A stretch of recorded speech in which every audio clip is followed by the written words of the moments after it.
India और पाकिस्तान के cricketers pookie behaviour वाले दिन खत्म हो गए हैं। क्या ये बैड बॉय एरा की शुरुआत है? बहुत हुआ आमिर को बैट गिफ्ट करना या राउफ को जूते फीते बांधना और कंधे दबाने का दौर तो बीत ही गया। अब आंखें तरेरी जा रही हैं। पाकिस्तान वाले बैट को बंदूक समझ रहे हैं और खुद को माइम आर्टिस्ट। मैच हार जाते हैं तो 6-0 6-0 चिल्लाने लगते हैं जैसे कोई ट्रॉमा हो, और इस ट्रॉमा की थेरेपी कर रही है भारतीय टीम। शुभमन और अभिषेक एक शॉट मारते हैं और 4 बातें पलट कर बोल देते हैं। तनाव इतना कि आसान से कैच छूट रहे हैं। पॉपिंग क्रीज को कंपनी गार्डन समझ रहा बल्लेबाज फनी तरीके से रन आउट हो रहा है। एकदम सावधानी हटी तो दुर्घटना घटी टाइप्स। हाथ अभी भी नहीं मिल रहे हैं और जो हालात हैं तो बात और आगे बढ़ती दिख रही है। तो आज के शो में इसी पर विस्तार से बात करेंगे। 21 सितंबर को हुए भारत पाकिस्तान मैच में क्या हुआ, वो कौन से मोमेंट हैं जिन पर विवाद अभी तक जारी है, यह तनाव और कितना आगे बढ़ सकता है, और खेल के लिए इसके मानी क्या है। शो में बात H-1B वीज़ा पर अमेरिका की नई चुंगी पर भी होगी। भारत को इससे क्या नुकसान होने जा रहा है और ये जो रिवर्स ब्रेन ड्रेन की बात हो रही है वो कितनी ठोस है, और इस पूरी उथल पुथल में चीन क्या मौका तलाश रहा है। एक्सपर्ट्स के जरिए सारे सवालों के जवाब समझेंगे। इन सबसे इतर Ahmedabad air India crash report पर सुप्रीम कोर्ट ने नाराजगी क्यों जताई, और यूपी में जाति के नाम पर रैलियों आयोजनों पर रोक लगाने से क्या बवाल उठ खड़ा हुआ है, ये भी जानेंगे समझेंगे। नमस्ते, सिद्धांत मोहन नाम है हमारा और आप देख रहे हैं Lallan top show. Brought to you by Mrs. Bectors and Bank of India. Mrs Bectors Cremica nonstop biscuits और चाय तो स्वाद आ जाए। तारीख 21 सितंबर 2025, जगह दुबई इंटरनेशनल क्रिकेट स्टेडियम। मौका एशिया कप में भारत पाकिस्तान के बीच सुपर 4 का मुकाबला। बवाल पहले से ही मचा हुआ था और इस मैच ने बात बहुत आगे बढ़ा दी। मैच के दौरान और मैच के बाद जो कुछ हुआ उसकी तपिश अभी तक महसूस की जा रही है। खेल भावना पर सवाल बने हैं और बढ़े हैं। सवाल ये भी कि कब तक खेल के मैदान जंग के मैदान में तब्दील होते रहेंगे। भारत पाकिस्तान के बीच एशिया कप का ग्रुप मैच 14 सितंबर को हुआ था। बाइकॉट की अपीलों के बीच हुए इस मैच में जो हुआ वो सबके सामने ही है। टॉस के समय दोनों कप्तानों ने हाथ नहीं मिलाए। मैच खत्म होने के बाद भी यही हुआ। प्रेजेंटेशन सेरेमनी में पाकिस्तानी कप्तान सलमान अली नहीं आए थे। सूर्य कुमार यादव ने कहा कि ये जीत पहलगाम के विक्टिम्स और भारतीय सेना को समर्पित है। फिर पीसीबी ने मैच रेफरी एंडी पायक्रॉफ्ट को हटाने की मांग की थी। धमकी भी दी थी कि यूएई से मैच नहीं खेलेंगे। लेकिन ये सब करते करते 21 सितंबर की तारीख आ ही गई और 21 तारीख को जो हुआ वैसा हाल फिलहाल से बरसों में नहीं देखा गया। एक्सपर्ट्स लिख रहे हैं कि इन मुकाबलों से पहले भारत और पाकिस्तान के खिलाड़ी एक अनकहे प्रोटोकॉल को फॉलो कर रहे थे। एक दूसरे से सीधे टकराने से बच रहे थे, लेकिन इस मैच में माहौल कुछ अलग ही दिखा। एकदम शुरू से बात करते हैं। पिछले मैच की तरह इस मैच में भी टॉस के वक्त दोनों कप्तानों के बीच हैंडशेक नहीं हुआ और टॉस के वक्त शायद ही दोनों ने एक दूसरे को देखा भी हो। सूर्य कुमार यादव ने टॉस जीता, प्रेजेंटर से अपनी बात की, फैसला बताया और चले गए। इसी तरह सलमान अली ने कहा कि वो भी टॉस जीतकर पहले गेंदबाजी ही चुनना चाहते थे। उन्होंने टीम में हुए बदलावों की जानकारी दी और वो भी चले गए। इधर जब पाकिस्तान की पारी शुरू हुई तो पहली ही गेंद से तनाव साफ दिखा। ऐसा लगा कि पाकिस्तान के दोनों सलामी बल्लेबाज कुछ साबित करने के लिए मैदान में उतरे हैं। साहिबजादा फरहान ने हार्दिक पांड्या को निशाना बनाया और फखर जमान ने बुमराह को। पहले ही ओवर में अभिषेक शर्मा ने कैच छोड़ा और दोनों बल्लेबाजों ने पाकिस्तान को एक तेज शुरुआत दी। टेंशन कितनी ज़्यादा थी ये इस बात से समझिए कि बुमराह ने एक वेस्ट हाइट नो बॉल फेंक दी। इसी बीच मैच का पहला बड़ा विवाद सामने आ गया। पाकिस्तानी इनिंग के तीसरे ओवर की तीसरी गेंद हार्दिक पांड्या ने मिडिल और ऑफ स्टंप की लाइन पर गुड लेंथ गेंद फेंकी, जो फखर के बल्ले का किनारा चूमते हुए विकेट कीपर संजू सैमसन के दस्तानों में जमा हो गई। ऑन फील्ड अंपायर कैच के बारे में श्योर नहीं थे, इसलिए फैसला थर्ड अंपायर के पास पहुंचा। अंपायर ने 2 एंगल से देखने के बाद फखर को आउट करार दिया, लेकिन फखर खुश नज़र नहीं आए। भारतीय खिलाड़ियों को घूरते रहे। इसी माहौल में पाकिस्तान के खिलाड़ी थोड़ी आक्रामकता और संयम के साथ खेलते रहे। पावर प्ले खत्म हुआ, इनिंग बढ़ती चली गई। 93 रन तक पाकिस्तान का सिर्फ एक विकेट गिरा था। ऐसा लग रहा था कि पाकिस्तान 200 रन तक पहुंच सकता है, लेकिन फिर मिडिल ओवर्स में भारतीय टीम ने कमबैक किया। शिवम दुबे और वरुण चक्रवर्ती की टाइट लाइन लेंथ और T20 स्पेशलिस्ट गेंदबाजी ने पाकिस्तान पर फंदा कस दिया। 115 रन तक पाकिस्तान के 4 विकेट गिर चुके थे और स्लॉग ओवर्स का ही खेल बस बाकी बचा था। यहां से पाकिस्तान ने गिरते पड़ते स्कोर को 171 रन तक पहुंचा दिया। पहली इनिंग खत्म होने के बाद पाकिस्तान को लगा कि यह टारगेट डिफेंड कर लिया जाएगा।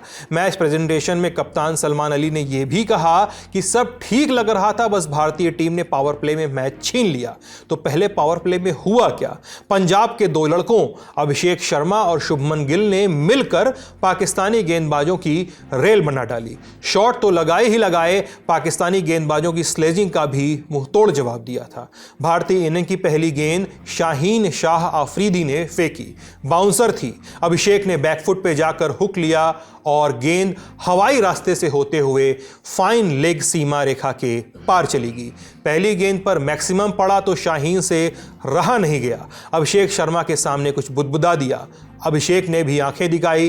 पहले ओवर के आखिर में दोनों खिलाड़ी एक दूसरे से लगभग टकरा ही गए। मैच के बाद अभिषेक ने खुद बताया कि पाकिस्तानी बॉलर्स जबरदस्ती आक्रामक हो रहे थे, जिसके बाद उन्होंने बल्ले से जवाब देने की ठानी। शाहीन के दूसरे ओवर में शुभमन गिल ने एक्स्ट्रा कवर पर एक दर्शनीय चौका मारा, फिर अफरीदी की तरफ देखा, बैट से बाउंड्री की तरफ इशारा कर दिया। बिल्कुल 1996 का वेंकटेश्वर प्रसाद और आमिर सुहेल मोमेंट। फर्क सिर्फ इतना कि शाहीन शुभमन गिल को आउट नहीं कर पाए।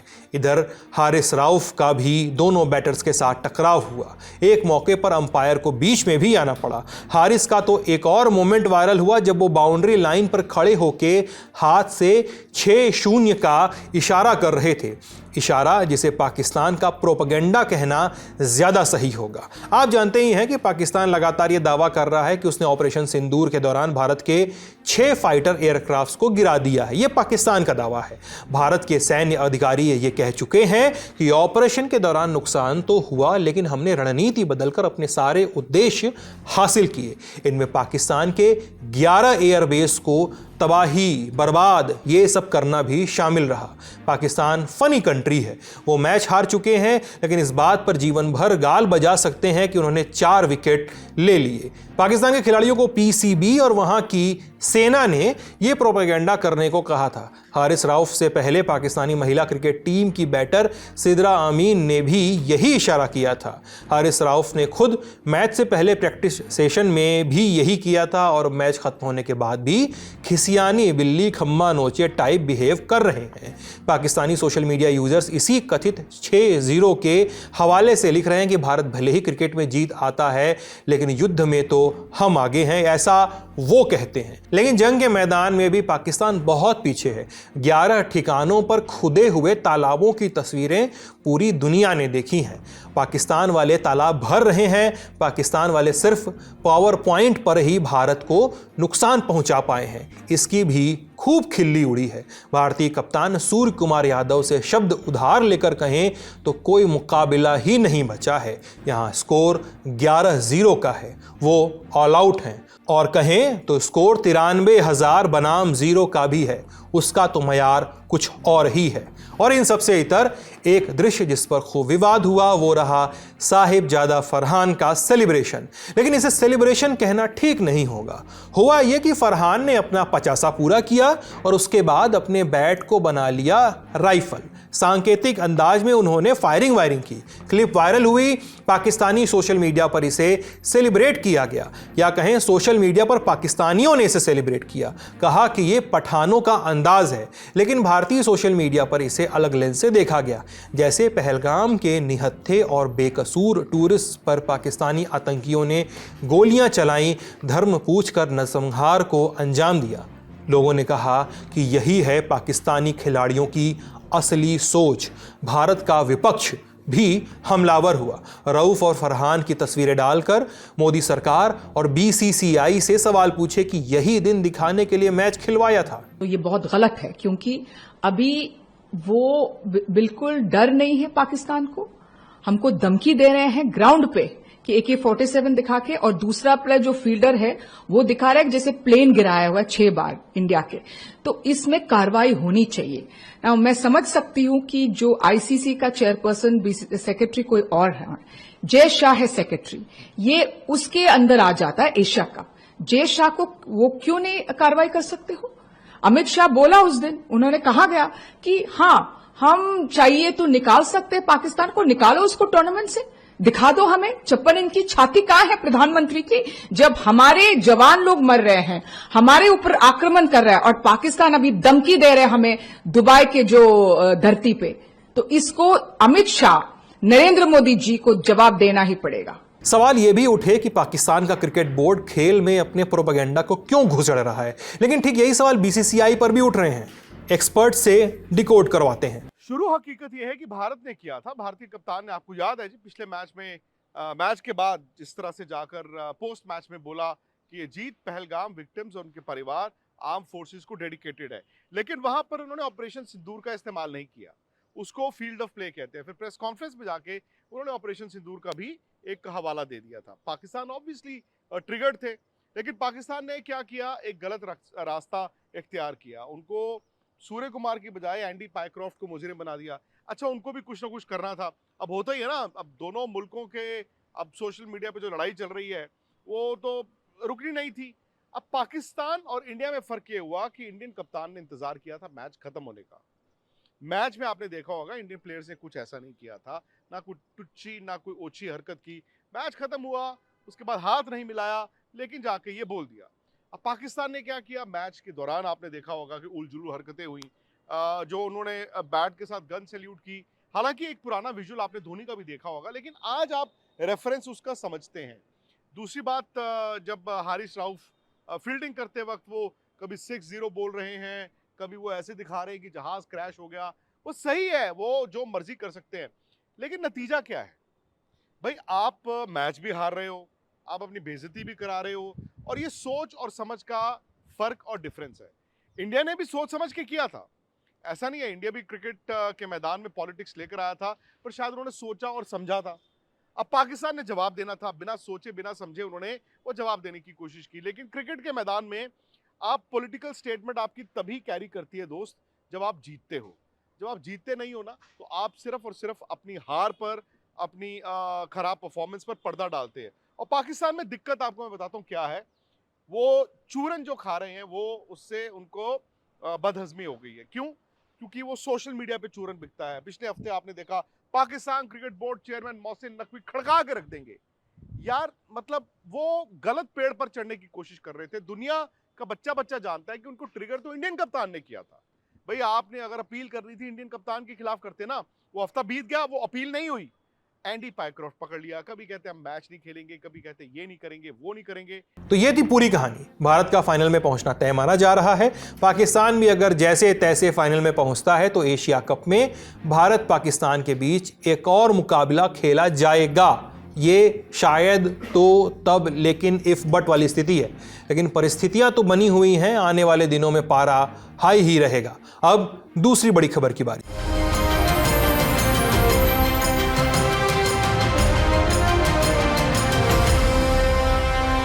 क्या अमेरिका की टेक कंपनियों में काम कर रहे और वहां जाकर अपना भविष्य देखने वालों पर आफत आने वाली है? यह सवाल इसलिए क्योंकि अमेरिका को फिर से महान बनना है।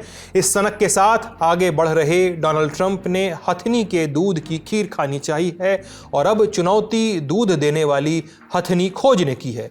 खीर बनाना कहीं आसान स्टेप होगा। खैर, अमेरिका ने H-1B वीज़ा की एप्लीकेशन फीस बहुत ज़्यादा बढ़ा दी है। पहले इस वीज़ा के करीब 6 लाख रुपए लगते थे, रुपए मतलब हमारे वाले, और अब 88 लाख रुपए देने होंगे अभी के कन्वर्जन रेट के हिसाब से, अगर रुपया और नहीं गिरता है तो। अब ये वीज़ा हर 3 साल पे रिन्यू होता है। रेट सुनकर इंसान 6 का पहाड़ा भूल जाए, 15 गुना ज्यादा। 19 सितंबर को अमेरिकी सदर डोनाल्ड ट्रंप ने फैसले का ऐलान किया और 21 सितंबर से लागू कर दिया। अमेरिका के इस फैसले के बाद भारत की भी प्रतिक्रिया आई। विदेश मंत्रालय के प्रवक्ता रणधीर जायसवाल बोले कि इसका असर लोगों के जीवन पर पड़ेगा क्योंकि कई परिवार प्रभावित होंगे। सरकार को उम्मीद है कि दोनों देशों के बीच बातचीत से आगे का रास्ता निकलेगा। अमेरिका तो अपने कामगारों की नौकरियों को बचाने और दूसरे देशों के टैलेंट पर अपनी निर्भरता को कम करने में जुटा है, लेकिन यह टेक इंडस्ट्री और भारतीय आईटी सेक्टर के लिए एक बड़ा झटका बताया जा रहा है। भारत के लिए झटका इसलिए भी बड़ा है क्योंकि वीज़ा के लिए अप्लाई करने वालों में ज़्यादातर भारतीय ही होते हैं। हर साल 85,000 ये H1B वीज़ा जारी होते हैं लॉटरी सिस्टम से। आंकड़े गवाह हैं कि 2023 में H1B वीज़ा पाने वालों में 71% 71% भारतीय थे। चीन 11% के साथ दूसरे नंबर पे था। और उधर H1B वीज़ा के नए नियमों के बाद अमेजॉन, माइक्रोसॉफ्ट, मेटा, गूगल जैसी टेक कंपनियों में अफरा तफरी मची है। कंपनियों को लग रहा है कि इससे इनोवेशन को सेटबैक्स और टैलेंट गैप्स जैसे नुकसान झेलने पड़ेंगे। टेस्ला के मालिक एलन मस्क का भी मानना है कि फीस ज़्यादा है। कंपनियां लॉबिंग में जुटी हैं, शायद कुछ सद्बुद्धि आ जाए। वहीं चीन ने भी मौका देखकर चौका मारा है। उसने के वीज़ा शुरू करने का फैसला लिया है। 1 अक्टूबर से लागू होगा। यह साइंस, टेक्नोलॉजी, इंजीनियरिंग और मैथ के फील्ड से आने वाले प्रोफेशनल्स के लिए है जिन्होंने किसी बढ़िया यूनिवर्सिटी या रिसर्च इंस्टीट्यूट से पढ़ाई की है या कर रहे हैं। ऐसे में कुछ सवाल हैं कि जो लोगों के दिमाग में चल रहे हैं, नहीं है तो चलने चाहिए। खासकर आईटी प्रोफेशनल्स की बात कर रहे हैं। यह फीस मौजूदा H1B वीज़ा धारकों पर भी लागू होगी। पहला सवाल है भारतीय आईटी कंपनियों और नौकरियों पर क्या असर पड़ेगा। दूसरा सवाल, अगला सवाल कि क्या अमेरिकी टेक कंपनियों की लॉबिंग से ट्रंप प्रशासन झुकेगा। और अगला सवाल कि अब और ऑप्शंस क्या हैं, कनाडा, चीन या और कोई देश। इन सवालों के जवाब हमने एक्सपर्ट से सुने, आप भी सुनिए। हाल व्हाइट हाउस की तरफ से जो प्रेस विज्ञप्ति इशू किया गया है उससे हमें ये पता चलता है कि ये जो $1 लाख का जो ऑर्डर है ये अगले रिन्यूअल में, यानी कि इनका साल में एक बार करके H1B वीजा का एप्लीकेशन जमा देने का टाइम आता है, तो अगला वाला जो रिन्यूअल सीजन H1B वीजा किसी हालत में भी अगर इतना कॉस्टली एक वीजा प्रोसेस रहेगा तो वो वैसे ही लोगों का आना जाना बंद कर देगा।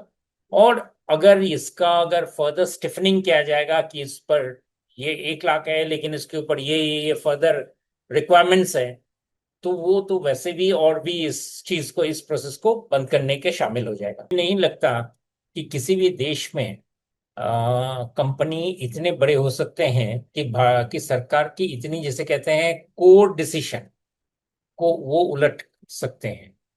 और ये ट्रंप का एंटी इमिग्रेशन का एक बहुत बड़ा हिस्सा है, इसलिए इस पर वो लोग बदल देंगे मुझे नहीं लगता है।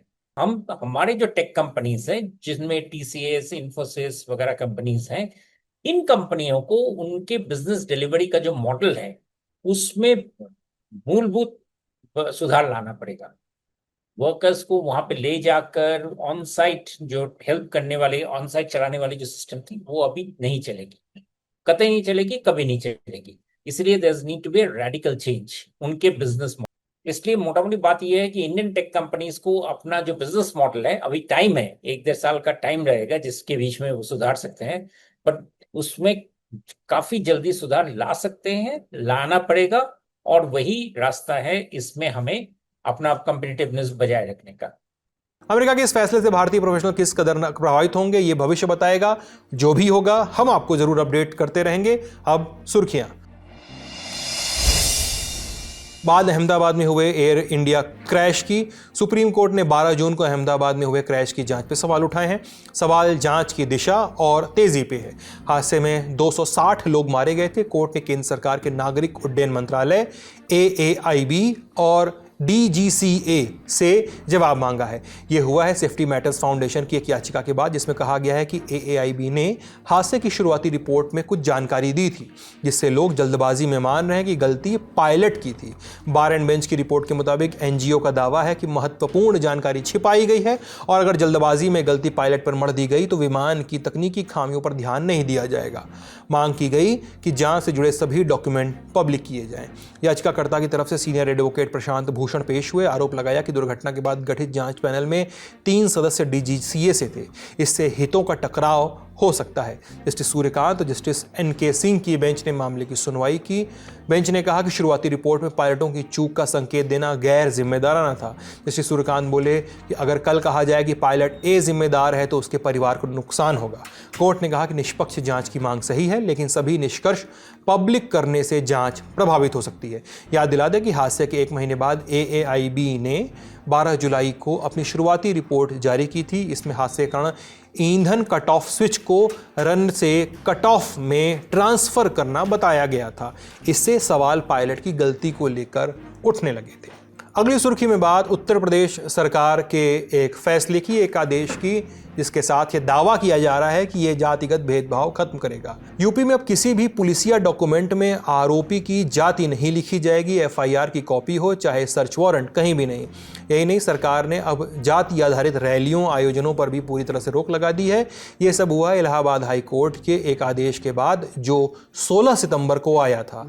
मामला 2 साल पुरानी कथित शराब तस्करी से जुड़ा हुआ था। पुलिस ने अप्रैल 2023 में एक स्कॉर्पियो को रोककर तलाशी ली। गाड़ी में बैठे थे 3 लोग, प्रवीण छेत्री और उनके साथी। मीडिया रिपोर्ट्स के मुताबिक पुलिस ने गाड़ियों से शराब की कई बोतलें बरामद की थीं।